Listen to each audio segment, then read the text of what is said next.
Yo, what is happening, people? It's King Titan X here, back with another video. And in case you guys are wondering, um, school's starting back for me, like in another day, like Wednesday. So I'm basically trying to put out as much content as possible. And for today's video, I'm going to do what if Naruto had Wolverine's abilities, part 2. Basically, I'm not gonna hold you guys for too long. But anyways, the last time I ended it, Naruto had actually ended up completely brutalizing uh, Mizuki.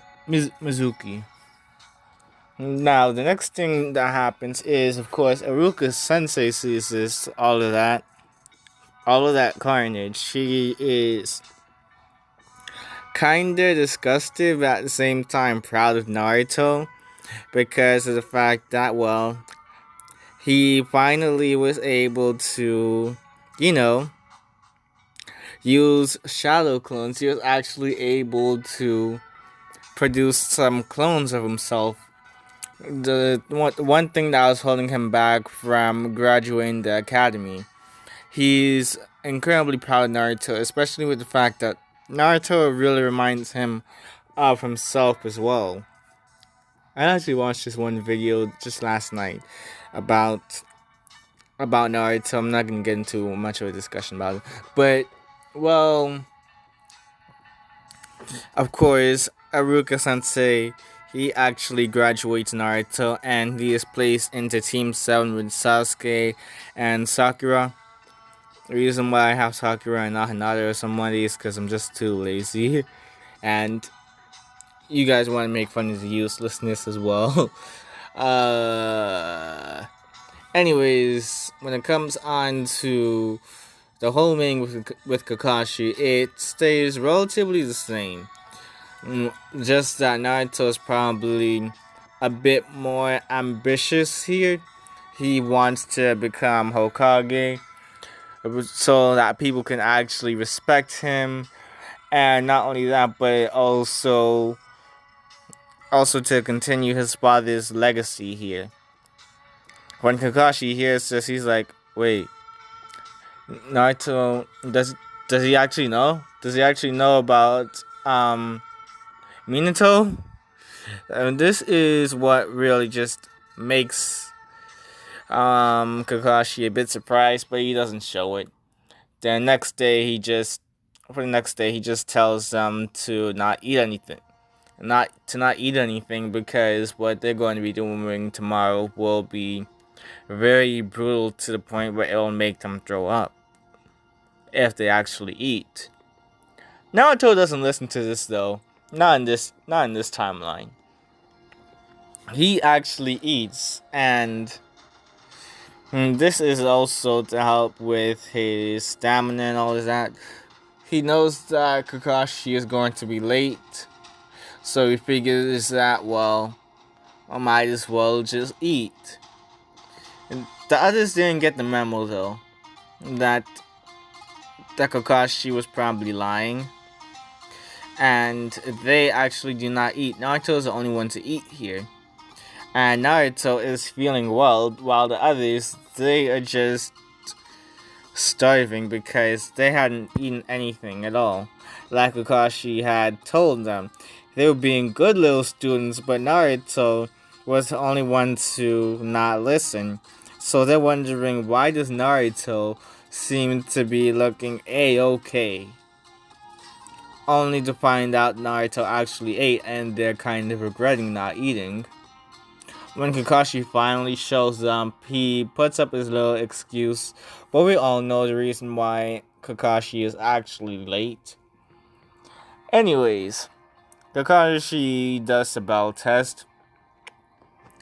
I wouldn't say much really changes like in canon, except maybe Naruto is actually able to bust out his claws here, and he's actually able to make some swipes at Kakashi. He actually managed to, well, even cut the rope between between the bells. Kakashi actually has to put down his book here. He has to keep the bells out of Naruto's reach because with these claws of his, he has an extra reach here, which makes it a bit more difficult, especially now with the fact that these bells have been separated from the rope. That makes it to the point where Kakashi has to basically hold them in his hands, essentially, in order to make sure that Naruto doesn't get them. Naruto is being a huge distraction to Kakashi. Kakashi actually tries to defend himself against Naruto. Naruto is basically fighting like a wild beast here. Kakashi even mentions this, the way Naruto fights is like that of a wild beast. Even when it comes down to just like smell and all of that, it's like Naruto really uses that to his advantage. So something like one of his party tricks or something, like this sort of genjutsu abilities don't really work on Naruto here because of the fact that he's just able to sniff out Kakashi, able to tell where Kakashi really is, which is a huge pain for Kakashi here.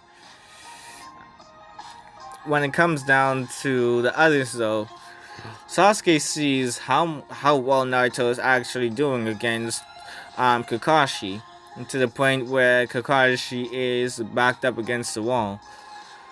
He doesn't use his forget it. Like eventually, once Sasuke actually pops into the picture, that's when Kakashi actually busts out his Sharingan. But Naruto and Sasuke are tag teaming him here. Sakura, she's not doing anything. She's just watching them, honestly. She can't really do anything here. But she's just watching her two teammates. She's amazed at Sasuke. And a little amazed at Naruto here because of just how well they're doing against Kakashi. But she's giving more credit to Sasuke, of course. Kakashi compliments these two, although their attack formation is just completely unorganized. But sometimes that does work, he admits that. What ends up happening though is that I'm going to say here that Sakura eventually manages to actually get herself together and, well, try and fight alongside her other teammates. This time around, I'm going to say that they're actually able to capture one of the bells. Just one. One, I say. And that's when the time runs off. Kakashi actually applauds them for working together and says that they passed, even though only like one of them really got the bell here, being that one person being Naruto. And even then, it was more like he didn't grab it or anything. It's more like it just fell from Kakashi, and Naruto was just able to get it far away from Kakashi, and he couldn't grab it in time. That's more it. That's more like it. And then afterwards, of course, the same thing happens in canon, where they go on these D-rank missions, like chasing a cat and all that. They mention how they want to get some harder missions, like at least a C-rank mission. Kakashi eventually agrees and goes. They eventually, end up going into Harusen requesting a C-rank mission.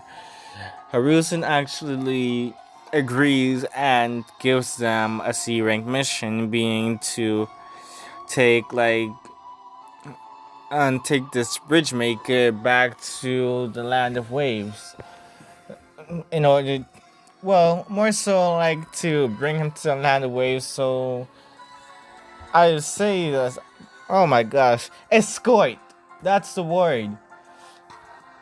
Yeah. So they end up escorting the bridge maker to the land of waves.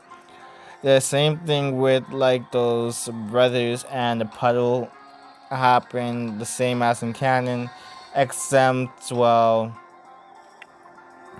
Naruto is a lot more brutal here.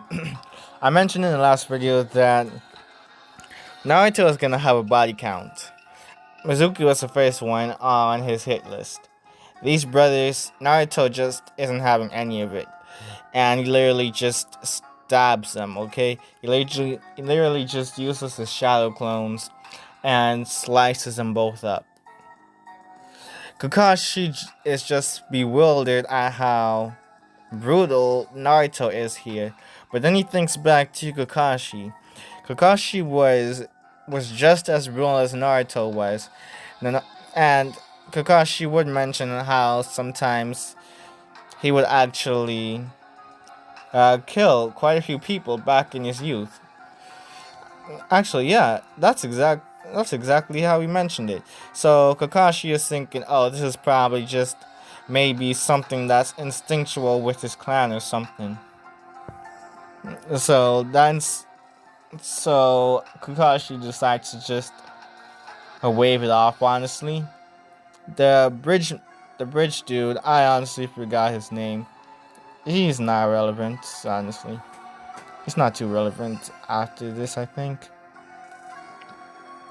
But when the bridge builder sees this, he's just amazed at just how brutal Naruto is, and even calls him out. Like, dude, you didn't have to be so brutal.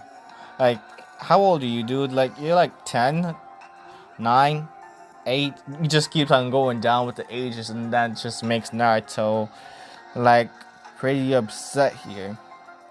And says that he's like 12 years old. He is Naruto Uzumaki. And he's not going to allow this bridge dude to just disrespect him like that, just continuously going down with the ages. Uh, the bridge builder seeing what Naruto did to those what do you call them again? To those ninja brothers. He actually backs away from Naruto because he's scared of what Naruto will actually do to him. Um, they actually had the same things as in canon afterwards. When Zabuza actually appears this time, Naruto, well, Naruto just can't necessarily fight him at the moment. I'm gonna be honest here. Well,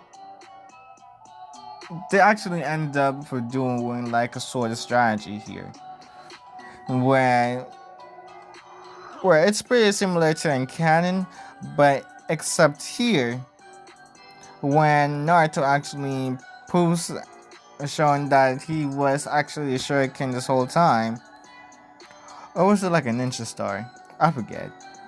Um, he actually busts out his claws and stabs into Zabuza. Zabuza actually represses a scream of pain. He gets distracted though, and Naruto actually causes him to release his water prison jutsu, uh, effectively freeing Kakashi, and they are all able to fight Zabuza here. That's when Haku comes in though. And like I said in the last video, Haku is a girl, not a trap. And Haku appears saying that they are, well, I don't know what to call it. They are actually part of the Ambu, and they're going to basically finish off Zabuza here. Naruto remarks, okay, why don't you do it here? Because there's something suspicious here. Like, number one, why is there an Anbu here of all places? And number two, if you truly are an Anbu, why not finish him off here? Why would you wait? Why would you take him away or anything? Everybody is looking at Haku here, and Haku is just silent before they just skedaddle, honestly. But Naruto already got their scent. They decide to actually leave Haku here. They decide to just look about the bridge builder. That's what their mission was, and they're also looking back at the bridge builder, wondering, okay, what was that all about? And then the bridge builder confesses that his village is actually poor, and they were only able to afford like a D rank mission. So that's why they lied, saying that this was actually like a C rank mission. Oh my goodness, no, I messed it up. Shoot. Nah. Basically he said that they were too poor to afford a B rank mission. That's why they said that it was a C rank mission instead. He apologizes for lying, but he had to do what he had to do. Kakashi, rather than snitching because he's an OG, um, he decides to continue with the mission though, to deliver the bridge building to the land of waves, so that he can actually build that bridge. Yeah, build that bridge. Um, the next time though, like the next day, Naruto is actually learning how to walk on trees and all of that. He's still pretty bad at his chakra control. Sasuke isn't doing much better. Sakura is actually able to master it on the first try though, which really makes Naruto ask Sakura how exactly she's able to do it. Sakura gives him a couple pointers, and eventually, after a couple more tries, Naruto is also able to do it. It's actually a lot easier than just climbing up a tree using his claws and all of that. And so Naruto actually thanks her here.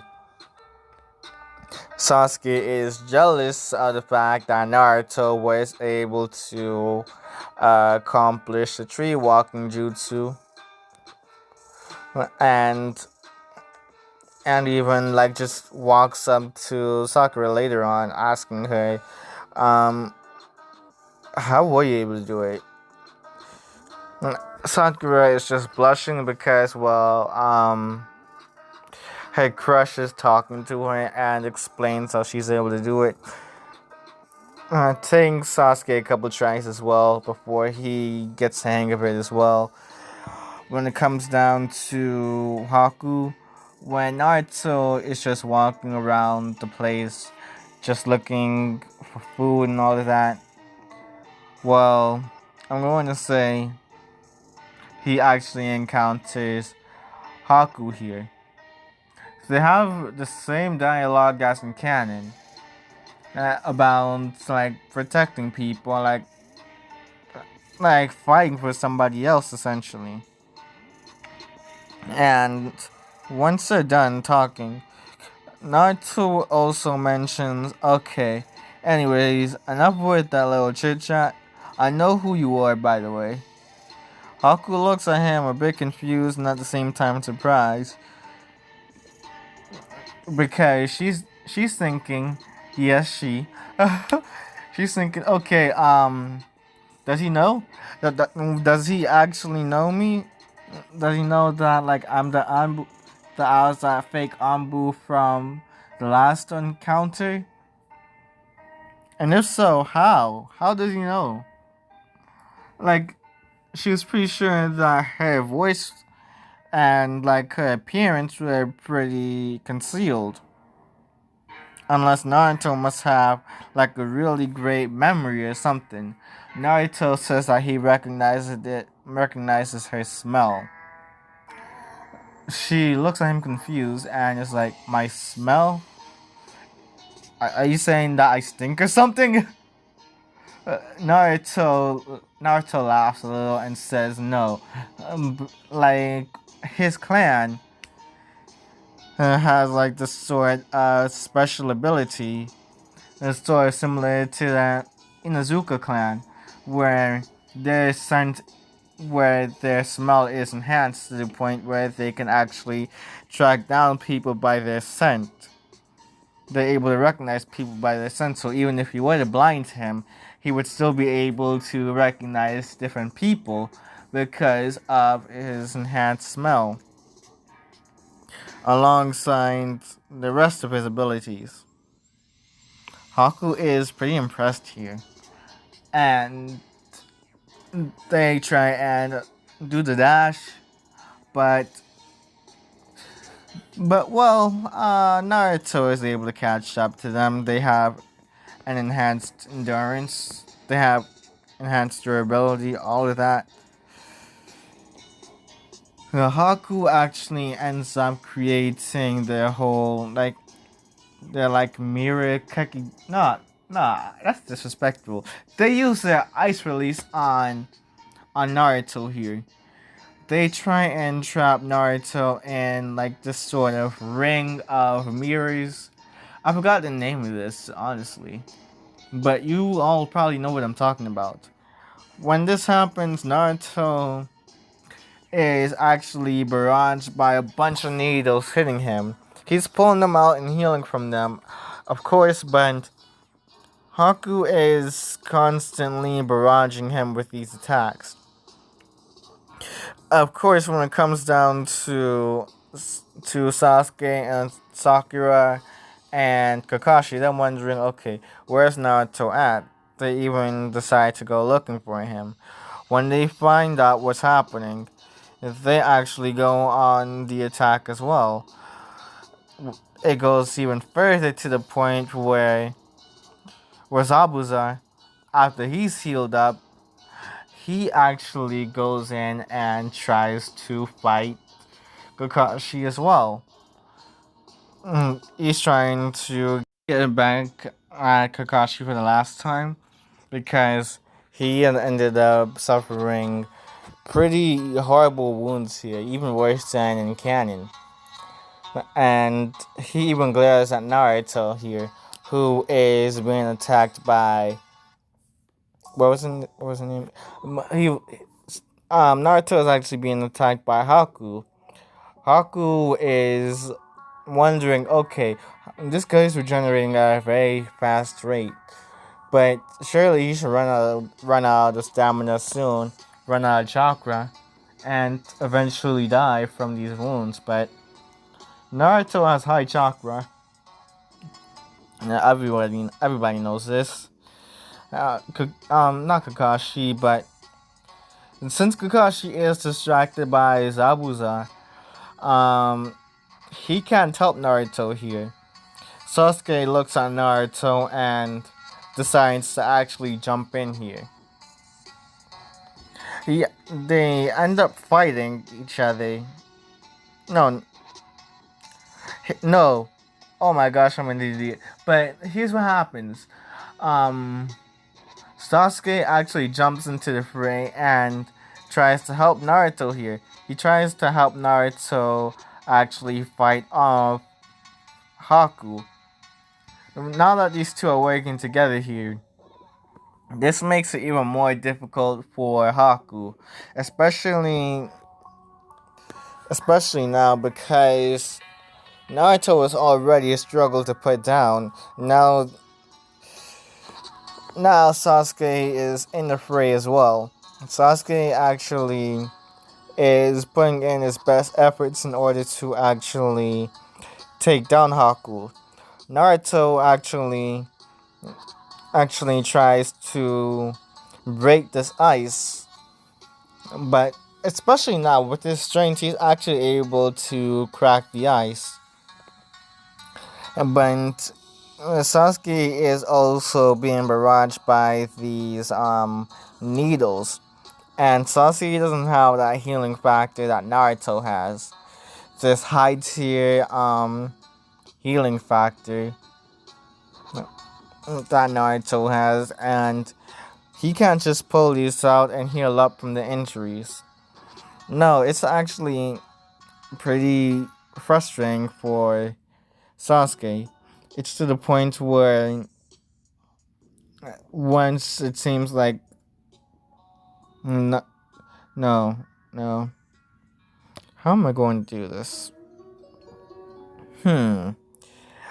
Yeah, Sasuke is still struggling here. Naruto is able to crack the ice, but it goes a bit too far. Sasuke is being barraged by too many of these needles, and Sasuke actually jumps down to the ground. Naruto actually looks back at Sasuke and is concerned. He's wondering, okay, wait a minute. Did did this guy just did did, did this girl just kill Sasuke? He refuses to believe it. But he is actually really angry here. It's to the point where he actually activates his one tail form. He, like a little bit of nine tails leaks out of him, and like he gets a bit of that chakra from the nine tails, Kurama, I mean. And here's what happens: he ends up getting a major strength boost here, and is actually a lot quicker. He busts out his claws, and he's just destroying these ice mirrors. Haku is wondering, okay, what is this kid made out of? Next thing you know, Sasuke actually is still alive here, of course, but Naruto doesn't know this. Haku is now completely afraid of Naruto here because Naruto is just a beast, honestly. Naruto is just going at it. He's destroying more and more of his more and more of her ice mirrors.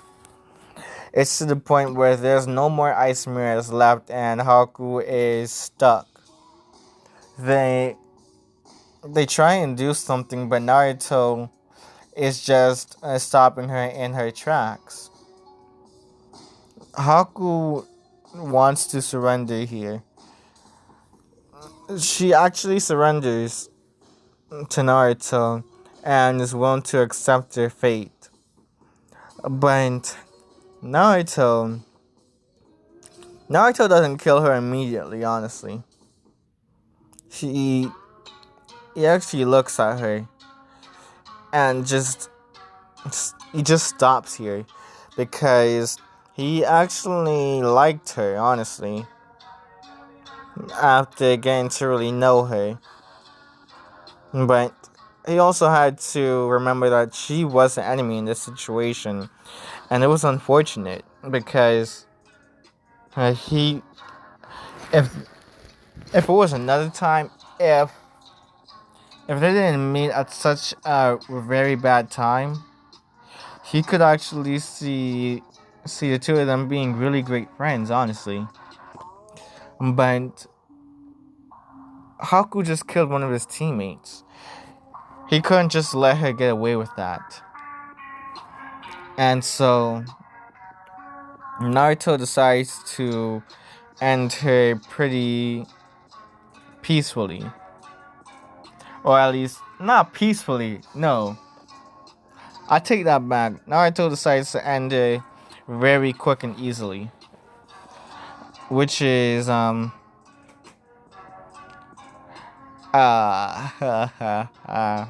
yeah, I'm not going to say it, but Nah, forget it. He decapitates her. No, no, I'm kidding. Nah, instead, he just stabs her in the heart, essentially. Quick and easy. And just the best way for Naruto to have done it, honestly. If she still somehow survived, then she would be in a critical state. Sasuke would start coughing at the end, of course. And Naruto looks back at him and is incredibly happy here because Sasuke is actually alive here because they have that little romance going on, even though they don't want to admit it. And Naruto actually goes and hugs Sasuke here, saying he's so happy that he's alive. Sasuke puts all of his energy into pushing Naruto off of him and says that of course he's alive. He wouldn't go down so easily. Sakura ends up doing nothing here. And when it comes down to Zabuza, Naruto looks at him and decides to help Kakashi and this guy too. But by the end, of course, the mobsters still show. And they realize that, oh snap, Zabuza is dead because thanks to a combination of Naruto and Kakashi, Zabuza stood no chance because Naruto is even more enhanced than he is in canon. He has Wolverine's abilities, to crying out loud. Although it's mainly like these bone claws that he has, and his regeneration as well. But that still happens. I'm going to say later though. That's when things get interesting. Because when the mobsters see this, they're like, alright, Zabuza is dead. They shake their head and they're like, okay, time to kill you guys as well now. But Naruto, he just goes ham on these guys. He actually even grabs Zabuza's sword and just starts slicing at these guys. Kakashi as well. They aren't going to allow these guys to just walk all over them. That happens. Ignore that. Yeah, that basically happens, and that's how I'm going to end this off right now. That's how Naruto gets a huge body count from the very beginning. He killed off a whole bunch of mobsters already. That's how I'm going to end it. Peace, y'all. No, not peace, y'all, because by the end, I'm going to say Naruto actually keeps Zabuza's sword here.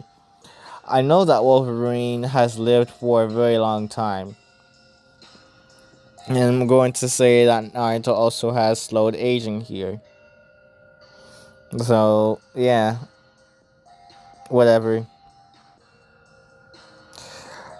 And that's how we shall end off this what if for right now.